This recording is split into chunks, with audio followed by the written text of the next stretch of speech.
New year, new jersey, new colours, new name, but same old RCB. Why always RCB? It's a question as old as IPL times, so the Cricinfo Runorder crew, a lot of whom have featured in the IPL right from the start. Tom Moody, whose Sunrisers were responsible for denting RCB's closest bid to changing that narrative in 2016. Mitch McClenaghan, who often dented RCB by getting Kohli out every other game he played against them.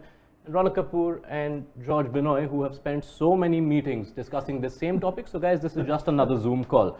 Who wants to start us off? I think Ronak should, because he's the one that's the most vocal at the moment. I haven't said a word, but I have a lot to say about this. So should I steal your thunder, or should I hear from the two of you? Well, I think, I'll kick it off. I think there's a number of layers to this. Yes. Firstly, their design of their squad historically has been very batting heavy. You have to go right back to your AB de Villiers, Sir Chris Gales, obviously Virat Kohli's been a constant throughout, and that theme seems to have remained in their approach. I believe a couple of years ago they tried to change that at the mega auction when they purchased Hazelwood and Hasaranga. But they didn't persevere with that, clearly, because they lost patience with Hasaranga after 1 or 2 seasons. Correct. And which was puzzling to all of us. And secondly, with Hazelwood's unavailability this year and injury the previous year, it slightly got derailed. So there has been an attempt, but it has sort of gone sideways. I'd pick up exactly from there. Thanks, Tom. That was perfect. Okay. Yeah. The reason I say that is that we should be careful to not slam RCB with the same problem for, say, a lot of years, because like Tom says, 2 years they changed it up and they made the playoffs in 21 and 22. Yes, 21 was a tough season with the IPL split up, and 22 was a unique season with the entire tournament in Mumbai. But they made the balance 2 batters and 2 overseas bowlers. That's the overseas balance, right? The exception to that is an all-rounder who will give you 4 overs more often than not. And that, if we look up all the IPL winning sides, they've always had 2 overseas options who can give you 4 overs, and those are what championship sides are from. Hazelwood and Hasaranga were terrific in the season they had in Mumbai. And then when they moved to the Chinnaswamy, there's this air that is that, oh, Hasaranga was not effective at the Chinnaswamy. He played 8 games all season. 4 of those were at the Chinnaswamy. 2 of those they won, which were both day games, and he wasn't as bad in the other 2. He didn't bowl out against CSK, and he was the best of the bowlers against KKR.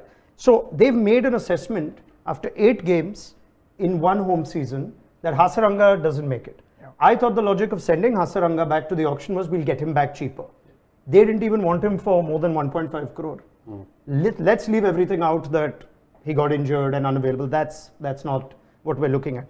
Like Tom said, they clearly shifted from a plan that they needed to be patient with. They don't need to worry about the heir to AB de Villiers or the heir to Faf du Plessis, who is Glenn Maxwell and who may be Cam Green. They needed the heir to Yuzvendra Chahal. They got it in Hasaranga, and now after that, they have come to this IPL saying, we don't need a wrist spinner, which is baffling. Yeah, I guess I understand what you're saying around that. I think it is a big miss to not have him in your squad as an option, particularly when you go away and play on some of the slower grounds, like down in Chennai. But it looks like they've shifted towards, in their selections in the auction, shifted towards having 2 overseas bowlers, 2 overseas seamers, and they think that that's going to be more effective at home. Unfortunately, the spanner in the works was that late trade with RCB with Cam Green, and there's one rule that always happens in the IPL, and it's that when you get a big money player, they play. Every time, every year, regardless of whether they're in form or not, or they fit into your system. If they're on big money, they always play at the start. So what they've tried to do at the start of the year is try and fit Alzari Joseph in, first and foremost, when Reece Topley and Lockie Ferguson probably were better options, and they've gone with Cam Green. Okay, so all of a sudden, the plans pre that trade, 100%. Playing 2 overseas seamers and building your side around that went out the window.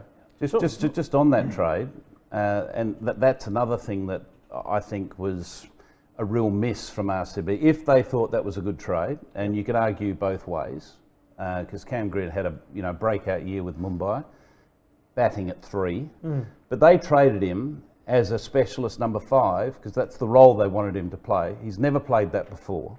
So that, again, the logic around that is hard to fathom. But if they're going to have that trade, surely you would have squeezed Mumbai Indians and tried to get one of their domestic left-handers. Absolutely. So Wadera or Tilak Varma, one of those two had to come with that trade. Otherwise, RCB, we're not budging. Yeah. So you had to put Mumbai under pressure to get one of their young, emerging left-handers, and I say left-handers because they need that balance in their batting order, purely because they stack up as all right-handers, and that then would make sense as a trade. So the thing here is, like, we've spoken a lot about their bowling, but this season the spotlight has all been on their batting failures because their overseas players haven't delivered as promised. And I don't know what the fix is for that at the moment. How can you get players who are out of nick, But we've seen firing. this ever so often, that a team that starts batting heavy and you think their batting will win them games, then suddenly there's no confidence in the bowling. Invariably the batting starts crumbling and then batters bat differently. And it's not even like you have too many bowling options, because just look at the 5 names we've considered. Between Kohli, Faf, Maxwell, Green and Alzari, that's 62 crore out of their 95 crore purse, which automatically means the amount you've had, the power to go for other players was reduced, and that reflects in just that squad depth. We were when the auction happened, I remember we looked at that Alzari buy and we thought, hang on, this is a lot of money for someone who over the last couple of seasons It was a has panic shown buy. he's a kind of one-dimensional bowler without the variations needed to succeed at the Chinnaswamy. Varun Aaron made the same point. He's a good bowler, but he's not the right bowler for that venue. And the Cameron Green trade might go down as the single most significant trade in IPL history, because it, of course, allowed Hardik Pandya to come to Mumbai. And Tom makes a splendid point of how RCB had so much more bargaining power, because Mumbai were the ones desperate to make that trade happen. One option was, give us one of your emerging left-handers, Tilak Varma or Nehal Vadera. The other option was, give us Piyush Chawla. I'm not saying he would have turned the world around. Or give us Akash Madhwal. Give us a bowler who might actually give us something more than just Cam Green. The minute they got Cam Green in at 17.5, they went from going into the auction with 40 crore, with the most amount of money in the purse, to 23 crore. They could have gone and got Pat Cummins, who's actually started very well for SRH, who's become a different bowler. They could have got Stark. Forget how they've played out. You try and do the right thing and hopefully the results come. In the end, they lost. They went panicky for Cummins. They didn't get it. And then they went with Alzari. It was just a chaotic auction. The only sense I can see in Cam Green was if they felt like Faf du Plessis might retire. Now, your one point is that they brought him in as a finisher. I'd say, what if Faf showed up and said, I don't want to do it anymore? And then going forward, Cam Green becomes the opener. And then they go to Green, Maxwell and 2 overseas quicks once Faf is done. But they basically thrown this season to a gamble then. Yeah, and that's a really good point actually when you look at that. With ideally, Tom, you bang on. They should have tried to negotiate to get a local left-hander involved. But looking forward to the next auction, depending on how many players you can retain, Cam Green might be one of those top order retentions if you're not going to keep a Faf du Plessis. So that might be in their thinking when they're long term, that he might be a lock for them in the next few years. I just want to come back to a point. You talked about batter heavy and scoring the runs and then not being able to defend it. I think a lot of teams make the mistake of thinking that you've got the batting to always chase down the runs to win the game. And Tom, you've alluded to numerous times on the show about defence winning you competitions. It's like in most sports, defence wins finals, it wins competitions. And even when Mumbai won our championships, quite often it was the bowlers defending lower scores. And then if the batters score the runs, then you've got the bowling line up to be able to defend it regardless. But bowling, your core bowlers win a competition. They've gone the opposite way to what model has worked for all the other teams. I'd like to put out a theory though, what changed their thinking, because this is a pretty sound management they have there. I have a lot of time for the people at RCB who make these decisions, but in the last 2 years, since the introduction of the Impact Sub and CSK's triumphant campaign with a bowling attack that we think no one could have anticipated winning it, that suddenly there's a shift in saying we don't necessarily need to be bowling heavy. The Chinnaswamy is going to be tough for whichever bowler we spent money on, and we've done that. So let's really outbat teams, because CSK have shown us that we can win with a bowler short if that is the case. Well, the management has changed in Yes. the last 2 years. You know, obviously it's a completely different coach and director of cricket this year than it was previous year. So I think, you know, there's been some decisions that have been made pre-auction Yeah.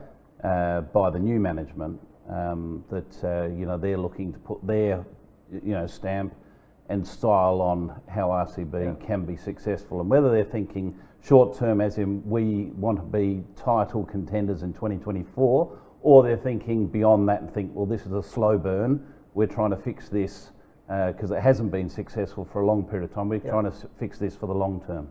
Yeah, I mean, sorry, just to, okay, carry on. No, go ahead. No, I'm just saying there's sort of one last thing that I wanted to say on. One aspect is green and the shift in the overseas balance. The other, which I'm sure RCB fans feel right now, is what is their player development? So the exception to doing what Mumbai Indians did last year when they didn't have Bumrah, and they said, you know what, let's just bat and we'll find a way. They have from 1 to 7 a really strong Indian core that can bat the way you want an IPL batting heavy side to bat. Here, you don't have that. And the players that you built over the last few years, you've shown very little faith in. I mean, we still can't get why Lomror isn't a sure starter, why you know, players like Suyash Prabhudesai have not sort of been persisted with. There are a number of RCB players that just haven't made it to the cut. A good illustration of that is, you know, the second highest Indian run scorer for RCB is still Rahul Dravid. Like all these years later, behind Virat Kohli. And just to back up Mitch's point from later, when you look at bowlers, all these years, all these mega auction cycles, RCB have only ever retained one bowler, which was Siraj in the last cycle. Let go of Chahal in the cycle before that, let go of Dale Steyn all those years ago. They've just never gone to bowling. But just looking ahead, if you were in 2025 and RCB were planning a rebuild, what needs to change? Well, I think they need to recognise that the shape of their side needs to look a lot different than what it has done in the first 16 years. And that is, yes, you need a complement of overseas batters, but you don't need to spend big money on those players, because the pool of overseas batters is vast. So the supply and demand is not, you're not under pressure. So my view would be just hold back on the recruitment of your batters first and lock in your defence and your attack of 120 balls with your bowling attack. So both from an overseas perspective and a domestic perspective, that's where my focus would be. And then the second cycle would be, right, okay, let's focus on what do we need to complement that from an overseas standpoint. They have to get a quality wrist spinner back. And again, you know, Gujarat Titans as a new franchise had Rashid Khan and still got Noor Ahmed, who in 2 years' time forms a twin spin force. RCB never thought it prudent to want a replacement for, they had Zampa in the past, Chahal in the past, Hasaranga in the past. And their domestic spin resources are just not good enough. So I don't get why RCB don't think it's imperative that at the Chinnaswamy, you need a good wrist spinner. They themselves have been found out against wrist spin and travelling spinners. Chahal holds this extraordinary record there. They have to find a reserve wrist spinner, or they have to find a frontline wrist spinner to just carry that attack. So looking at this season, as the pitches slow down, you know, in the second half of the season, do you see a way that RCB can turn it around? They have, I said at the start of the season, can they play Will Jacks, who can bowl a little bit of spin as well? But he's a top order batter as well, so you're kind of tied up with your overseas with the three that you have, because you also then have to find a replacement captain, and there's no one in that team who screams out if Faf is the one who misses out. That's the puzzling thing around. Another puzzling thing about their recruitment this year is that all their races all fit in 1, 2 and 3 slots, preferred.